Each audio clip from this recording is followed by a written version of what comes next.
नमस्ते friends, आज आपण जाऊया भाऊच्या धक्क्यावरती आणि मस्त मस्त फ्रेश असे मासे खरेदी करूया. मग तुम्ही भाऊच्या धक्क्यावरती गेल्यानंतर कोणते कोणते मासे खरेदी करता? आज तर इतक्या सगळ्या मोठ्या प्रमाणात मासे होते, काही विचारूच नका.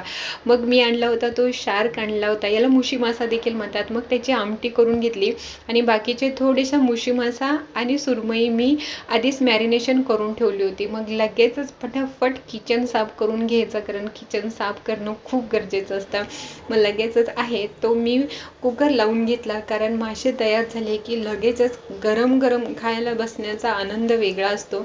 मग मॅरिनेशन 2 वेळा मॅरिनेशन केलं होतं. 2 वेळा मॅरिनेशन केलेले मासे मी असं पिठामध्ये बुडवून, इथं तांदळाचे पीठ वापरले आणि खूप कमी तेलामध्ये ना ओव्हनमध्ये मासे छानपैकी भाजले जातात आणि टेस्ट देखील इतकी सुंदर लागते ना की काही विचारायलाच नको.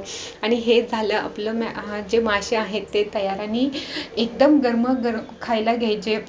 आणि मासे देखील भाऊच्या धक्क्यावरती एकदम फ्रेश आणि ताजे मिळतात. असा होता आजचा मेनू.